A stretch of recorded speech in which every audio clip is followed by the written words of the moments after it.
In a barley field in Bogabilla in northern New South Wales, Peter Mailer is starting work.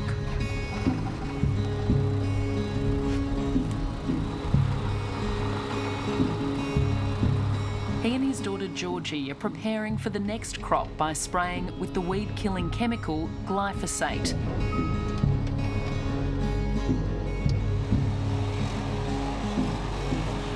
Peter's been using it for decades. I remember that first drum of that stuff that my father bought was a 50-litre drum and it cost $1,000. And I remember we used to go out and spray individual hard-to-kill weeds in paddocks. You know, it was liquid gold and it was a revolution in the way we farmed. Let's grab that other one there. Put it on the front here. Glyphosate was originally patented by Monsanto and branded as Roundup. It's now the most widely used herbicide on the planet. Outside of the organic industry, I would go close to 100% of conventional farmers use Roundup to some extent now.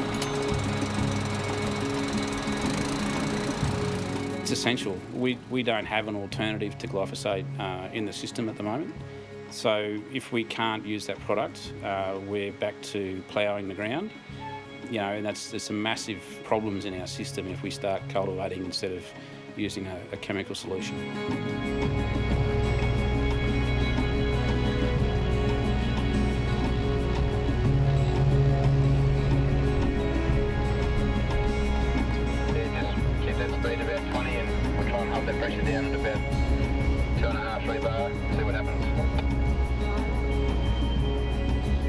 Of all the chemicals farmers use, Peter thinks this is the safest.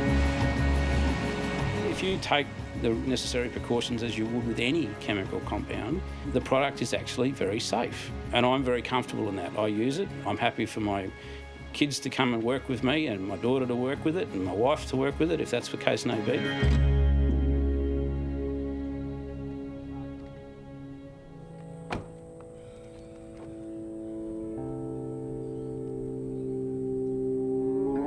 1,000 kilometres south, farmers Ron and Charlie Snape have a very different view. For nearly 40 years, they ran cattle and raised their 3 children on this farm in Tilba. You survive so many droughts and you survive so many hassles in the environment. It's just such a beautiful place. It can be horrific, but then the next day it's absolutely beautiful. To manage the weeds on their 325-acre property, Ron depended on Roundup. Charlie only had the exposure from washing my clothes and sleeping with me. She used to complain that I always smelled of Roundup after we used it. When we were using it on the farm, we could actually use it for anything up to a week straight, using it noxious weeds control, controlling along fence lines, and just general farm use. We used it quite extensively. 8 years ago, Charlie was diagnosed with non-Hodgkin's lymphoma. They can't prove it, but they blame Roundup for her cancer. We were sent off to a specialist oncologist, and he just said to us, he said, you've got lymphoma.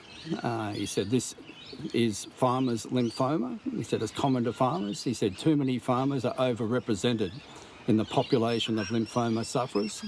Well, that just made me feel so damn guilty. Yeah. I've done something dramatic to my wife that's probably shortened her life. It's just absolutely appalling. And I find that to be upsetting to me, because how was Ron to know?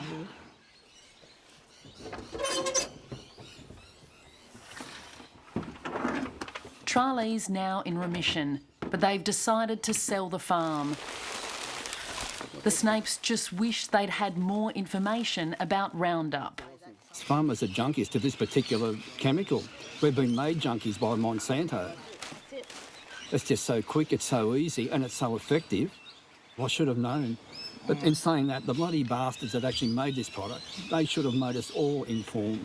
At least put on that packet that there is a possibility. Make me aware, make me so that I can make an informed decision that I'm going to use that or I'm not going to use it.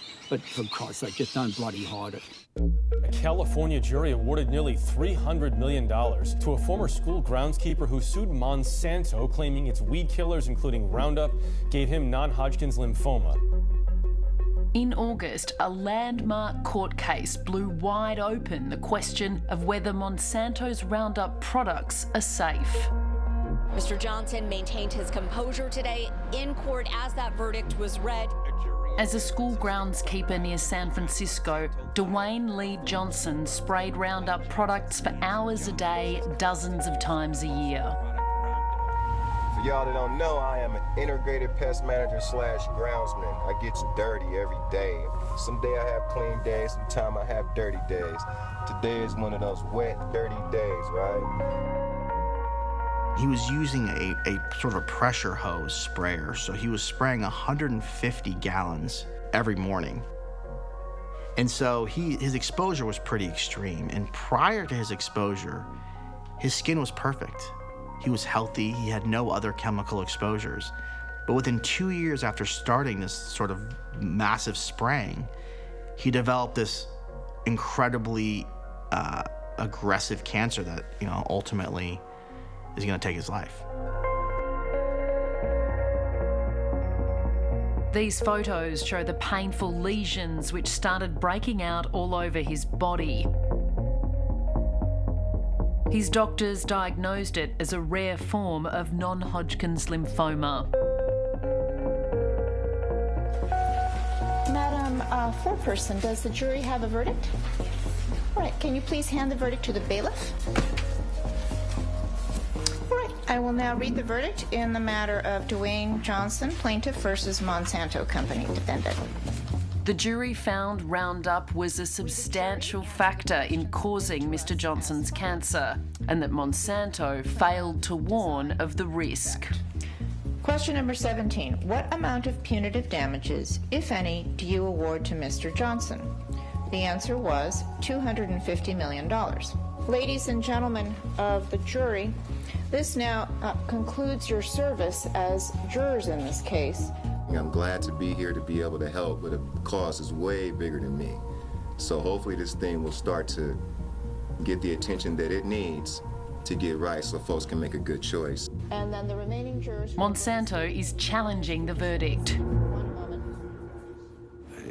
I feel sorry for Mr. Johnson. I have tremendous sympathy for what he and his family are going through. When I look at the jury verdict, the decision, it's wrong, and it doesn't change the science. It doesn't change the 40 years of safe use, the 800 tests, the agricultural health study. It doesn't change the science. Obviously, the science didn't resonate with that jury. We want to understand why, because we need to do a better job explaining the science so people understand that glyphosate-based products are safe. Look at the combines and tractors, you'll find that tax exempt form, and that will release that on there. From across the world, farmers have come to America's agricultural event of the year, the Farm Progress Show in Iowa.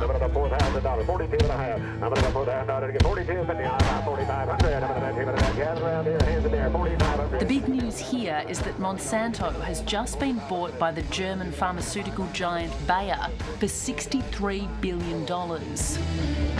The company's called a press conference to talk about it, but it can't escape questions about the court case. I can really say nothing's changed. We had the outcome in the verdict in California. There's really nothing new. I mean, I would look at that as one case. Doesn't change 800 scientific studies. It doesn't change 40 years of use. It doesn't change the incredible value that product's brought to agriculture and to consumers worldwide. And we're thoroughly supportive of the product, and we'll continue to work through the legal process that's available to us. It's a horrible and unfortunate situation with the plaintiff, Mr. Johnson. We have great sympathy for him and his family, but Roundup does not cause cancer. Bayer's getting rid of the controversial Monsanto name, but insists it will keep and protect the company's products, which earn billions every year. Farmers here are dismissive of the verdict. It's to be expected coming out of California, where they've got a world of tree huggers and people that do not understand it. Isn't it wild that a judge and a jury out there would render a catastrophic award? And how's the world a better place? I'm very worried. Yes, we need this product, and we do not need over $200 million lawsuits against Monsanto, or it's Bayer now, but I mean, somebody has to pay that, and it's going to come down to their customers. Yes, I'm very concerned. They call this region America's breadbasket because of the extraordinary amount of grain grown in its rich soil. Corn is the country's most widely grown crop. Last year's harvest netted nearly $50 billion. Our family moved to Iowa in 1835. They built a sod house and broke ground about 2 miles from here. And we've been farming in Iowa ever since. From the time that the Waltons first came to Iowa, we've always grown corn. They've grown small grains such as wheat, oats, some barley, and we've always had livestock.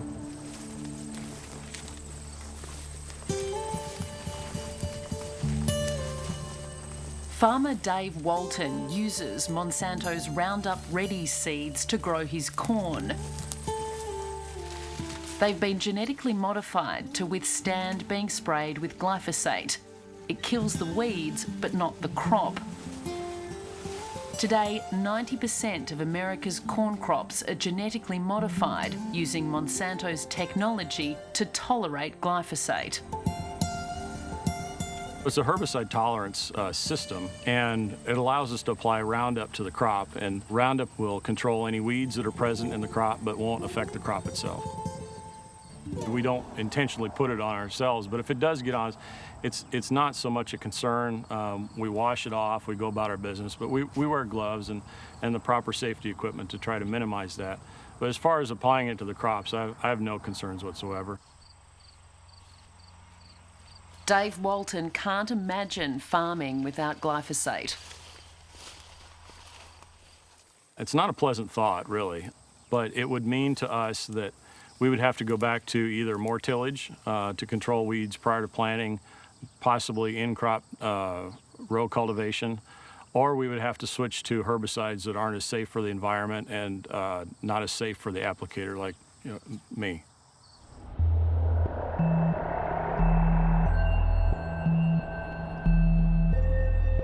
Across the state line, St. Louis, Missouri is home to Monsanto's headquarters, now owned by Bayer. From this sprawling complex, Monsanto's run a worldwide campaign to deny claims that Roundup and its key ingredient glyphosate are dangerous. After the court verdict, the company's vice president, Scott Partridge, released this statement, claiming more than 800 scientific studies and reviews support the fact that glyphosate does not cause cancer. Do the 800 studies all relate to cancer, or do they relate to other potential illnesses? All types of risks and hazards and diseases, a wide variety, which we're required to do. When we obtain registrations from governments around the world, they don't simply ask you, does it cause cancer or not? They want to know all aspects of health and safety related to the product. When Monsanto says there are 800 studies showing that it's safe, we have no idea how many of those studies might be authentic, independent scientific studies. We know that the scientific literature has been corrupted. For decades, questions have been raised around the safety of Roundup and its key ingredient, glyphosate. Now, Monsanto's strategies to protect its flagship product have been exposed in a trove of internal documents. They reveal a long-standing, aggressive campaign of deception and dirty tricks. The documents are known as the Monsanto Papers. These are discovery documents that Monsanto was forced to turn over to the plaintiffs in the litigation. And so far, Monsanto itself says that it's turned over about 10 million pages of documents. And this has really been eye-opening because we've seen so much evidence of how the company has worked to hide the risks of its products. For nearly 20 years, journalist and author Carey Gillam has been investigating Monsanto. We know that Monsanto has ghostwritten scientific literature. We don't know how much. We don't know how extensive it is.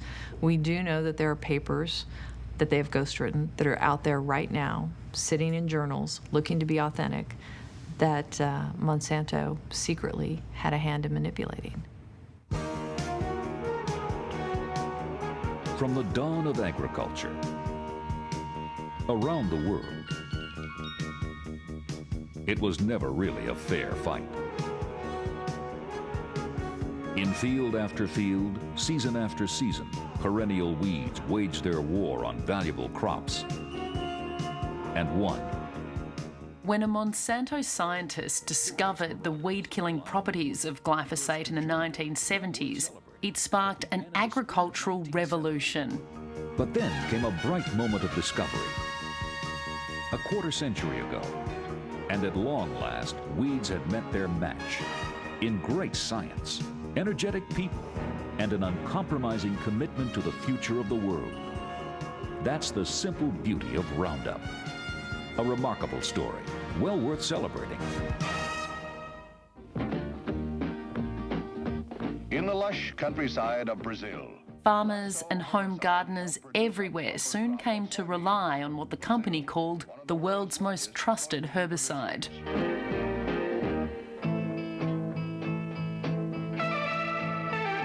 on this rubber plantation in Malaysia, Monsanto's Roundup herbicide controls heavy infestations of noxious lalang grass, which saps the strength of the young rubber trees. Sprayed by hand, the results of Roundup, Monsanto's newest development in herbicides, are obvious. Roundup was always marketed as incredibly safe, as so much safer than any other herbicide on the market. Some of the early salespeople would say, it's safe enough to drink, safer than table salt. That was a main push, a main appeal for this herbicide. But doubts about the science behind the safety of Roundup surfaced soon after it was launched. In the 1970s, Monsanto used a company called Industrial Biotech Laboratories to test Roundup to get it registered with the US regulator, the Environmental Protection Agency, the EPA. The lab was caught up in a fraud scandal. It was found that this laboratory was actually just doctoring a lot of the numbers, just sort of cooking the books, so to speak, on these safety studies. And our regulators in the U.S. went in and did an investigation and found out, how fraudulent these studies actually were. The EPA declared the lab results for Roundup invalid, along with hundreds of other products, because of the flawed science behind the tests. They weren't fraudulent results. I think there were methods that were being used that weren't in line with all of the other studies. In the mid-1980s, a new study prompted scientists from the EPA to classify glyphosate as possibly carcinogenic to humans. Monsanto refused to accept the finding. This went on until eventually in the early 1990s, the EPA decided to just go along with Monsanto and overrule its own toxicologist. But it was very controversial, and in the final decision in which EPA determined they would classify glyphosate as not likely to be carcinogenic, some of their own scientists refused to sign off on that. In 1991, another company used by Monsanto, Craven Laboratories, was caught falsifying test results for pesticides, including Roundup. 15 people were fined or imprisoned. What did Monsanto do to rectify what were found to be problematic testings? We made sure that sound science was used. We're a science company, we're a science-based company. We believe in sound science, and we're not going to use data that is improper or manipulated at all. Monsanto has always claimed that it was a victim of fraud and that it had to spend many millions of dollars to redo these studies. But it's been very difficult to ascertain what studies really were redone and what information the regulators have relied on. Weeds, no problem. Kill weeds and grasses, roots and all, with a shot of Roundup. For driveways, patios, fences. Make weeding easy. With Roundup, nothing kills weeds better. Roundup Extended Control does 2 jobs at once. Later in the 1990s, Monsanto's Roundup advertisements caught the attention of New York's then Attorney General Dennis Vacco. The environmental concern was, the broad advertising claims that Monsanto was advancing in those days, that somehow the Roundup product was entirely safe, biodegradable, safe for pets and children, and less dangerous than table salt. We knew otherwise. Frankly, they were prohibited under federal law from making claims like that. What was Monsanto like? He found the ads were false and misleading. Monsanto agreed to stop running them in the state of New York, but not the rest of the country. And ultimately, it was the fact that their advertising was so adverse to the regulations that they were required to follow under the federal law. That really is what formed the basis of our claims that they were falsely advertising, because they knew, by virtue of their filings and registrations with the EPA, they knew what the properties of Roundup were.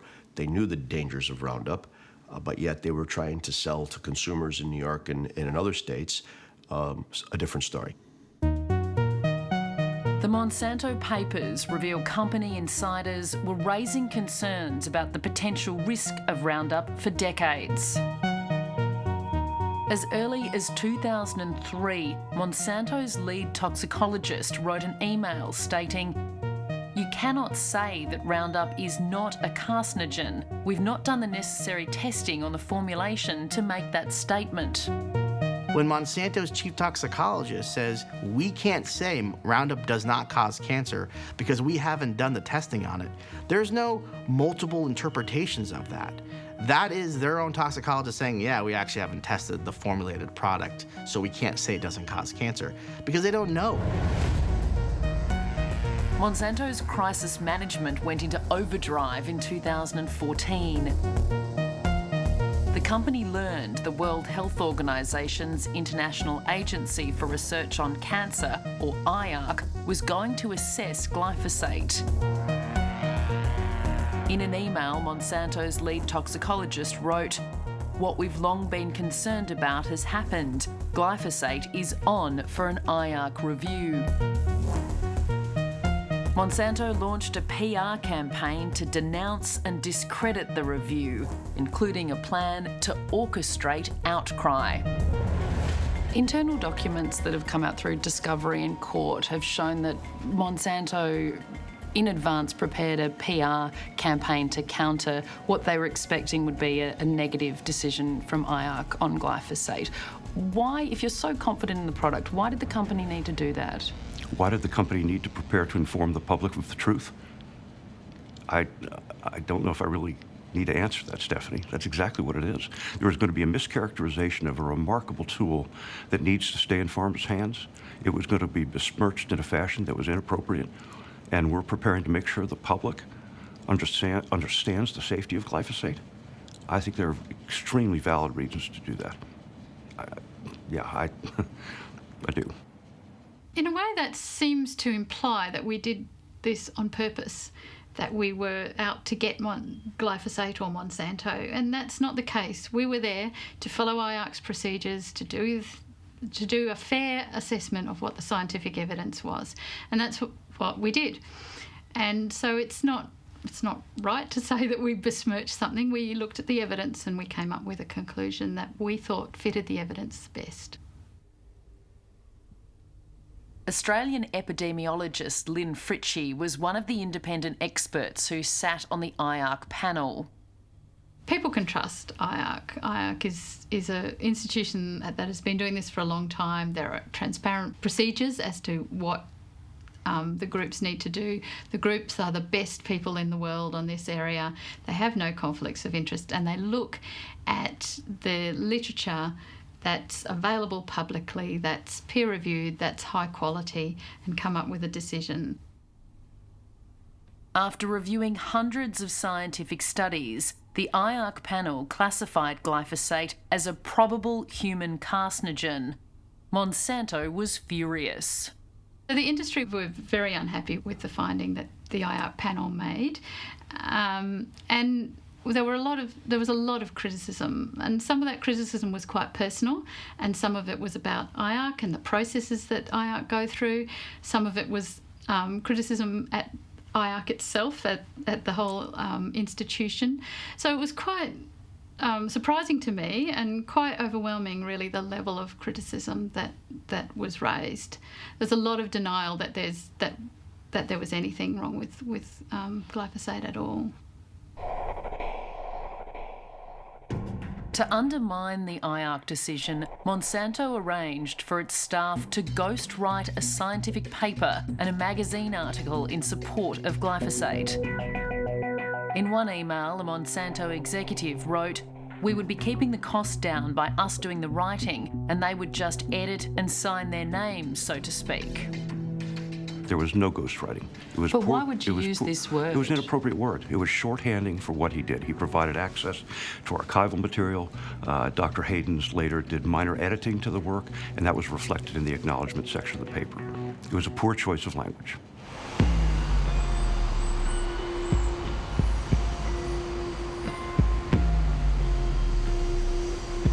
In the wake of the IARC decision, governments around the world were forced to review whether glyphosate is safe.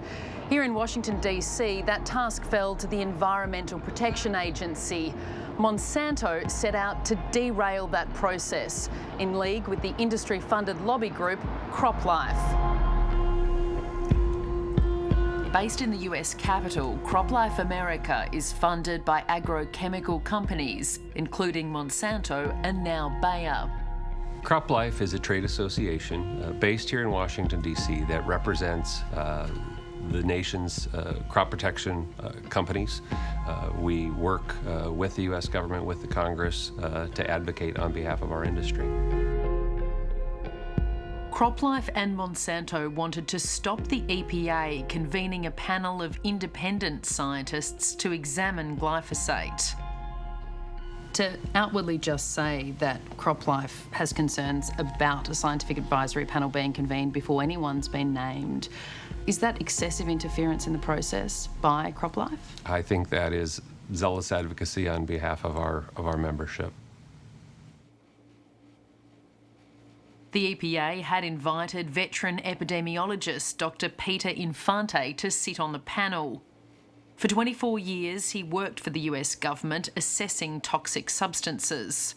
I agree with the International Agency for Research on Cancer's review that concluded that there was some evidence that glyphosate was associated with non-Hodgkin's lymphoma in people exposed to glyphosate. CropLife lobbied to get him kicked off the panel and wrote to the EPA accusing Dr. Infante of being biased.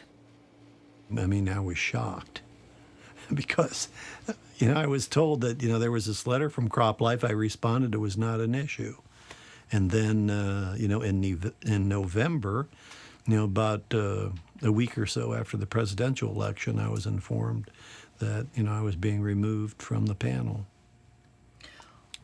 How much of an influence do you think CropLife's letter had on your removal? I think that's the reason I was removed, certainly.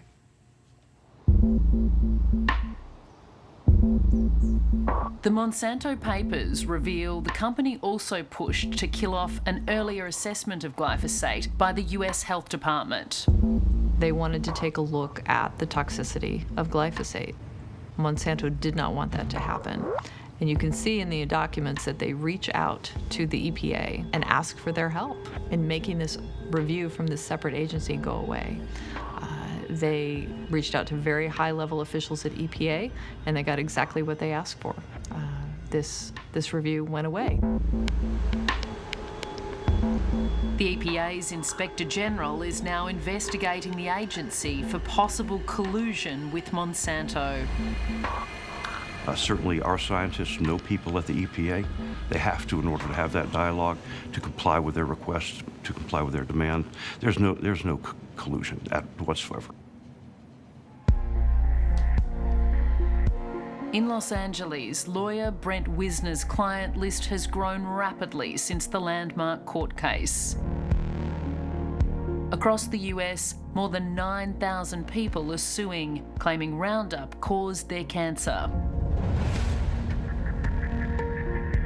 If you go down the history of the sort of really bad chemicals, pesticides in US society or even world society, every single one of them has its origins in Monsanto. I mean, for the last 150 years, whether it be DDT, PCBs, Agent Orange, dioxin. I mean, Monsanto has been behind all of those. Monsanto has effectively made a business out of poisoning people and getting away with it.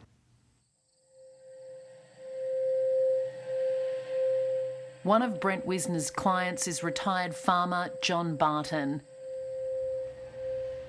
He's got non-Hodgkin's lymphoma and believes it was caused by spraying Roundup on his cotton farm in California.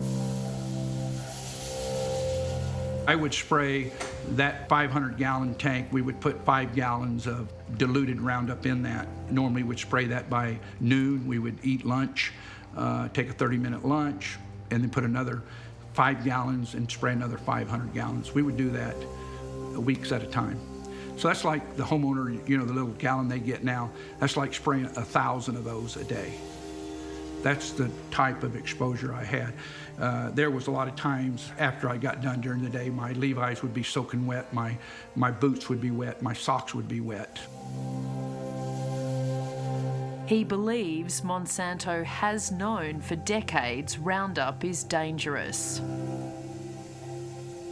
I would like to see them admit that they had hidden this for a long time and that they realized it was not safe and that they should have warnings that let people make that, decision for themselves whether they want to use the product or not. For the last 20 or 30 years, Monsanto has engaged in a systematic and deliberate campaign to attack any science that says their product is not safe and to attack any scientist that has the courage to say something. They have a corporate culture that has zero interest in safety and has only an interest in maintaining the ability of them to sell this product. It is the safest herbicide that's ever been developed. It has just an amazing, amazing record of not just productivity and use, but also the extent to which it has been examined and scrutinized and studied over 40 years.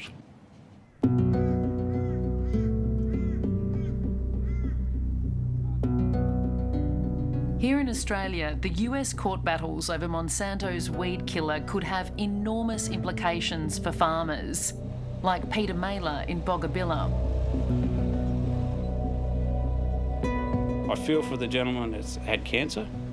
I've had cancer myself, nothing to do with glyphosate, but the point being here that to actually label or lay the blame at one particular compound in the whole environment is quite a stretch in my view.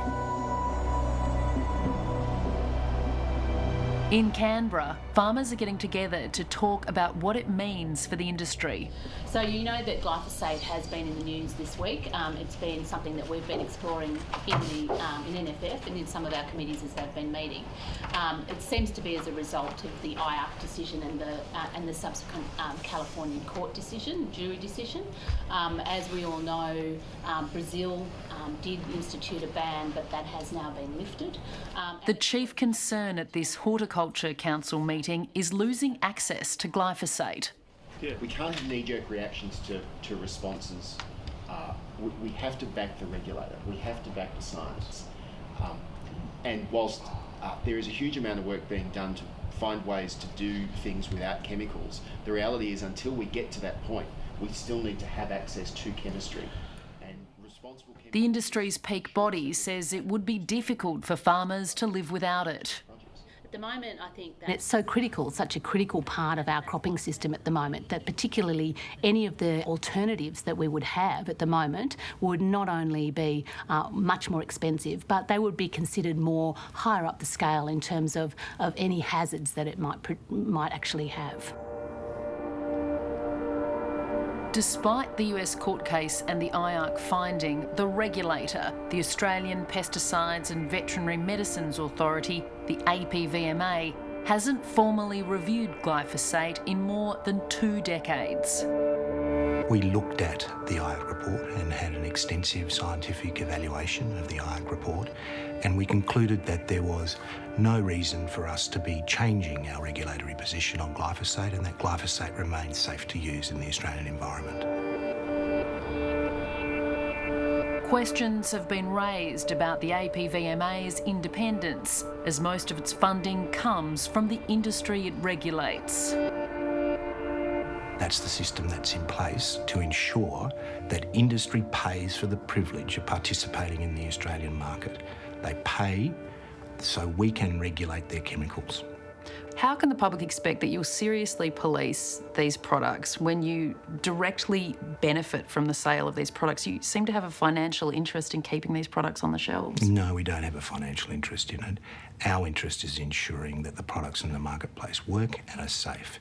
And I think our track record over the years and our track record since I've been in charge of the organisation suggests that we take that particular responsibility extremely seriously.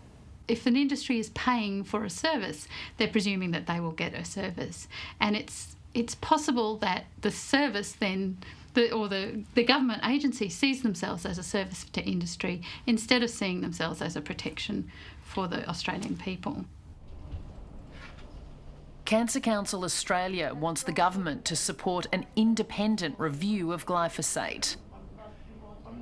So given the time frame since the last formal review, we would certainly think it would be appropriate for Australia to do its own review of this literature and to be able to inform the Australian public appropriately about what the conclusions are of that. We would, though, need to make sure that that review was fully independent.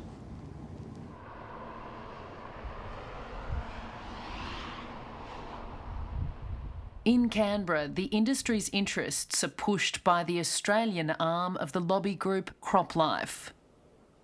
As the national peak industry body, we're funded by member companies, the companies that are the manufacturers, the developers, the researchers and the registrants for the crop protection products on the market.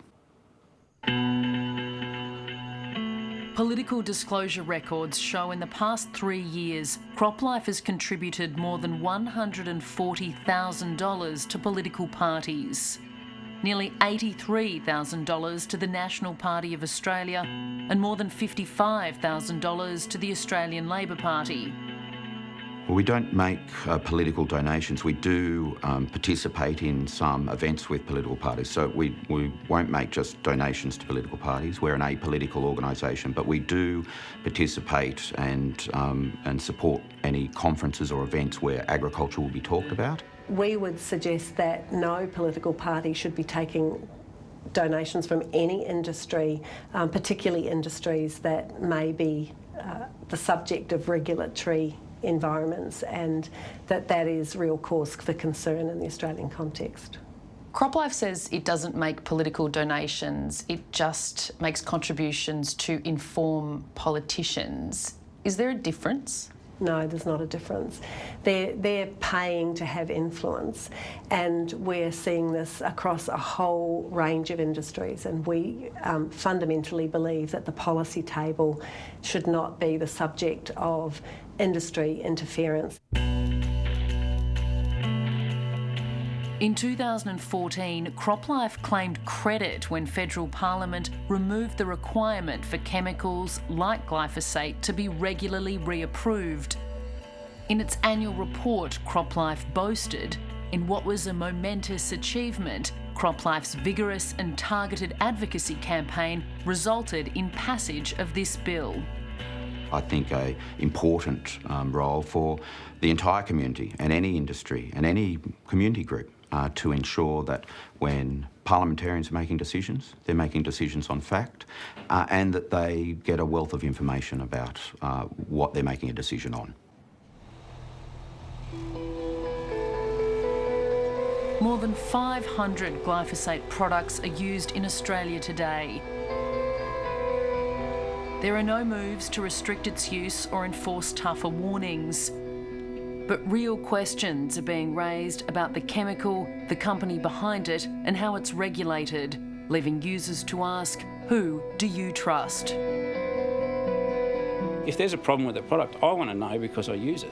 I'm looking at the science, I'm looking at the evidence, I'm looking at the regulator who I happen to trust and say, I'm still very comfortable that this is a product that we should be using because on balance, it's delivering a whole bunch of benefits to the farming system and to the environment we operate in. You're seeing France talk about banning it. You're seeing Germany talk about banning it. You're seeing questions raised about the safety of this product all over the world. And I think we're only going to see more questions as we go forward.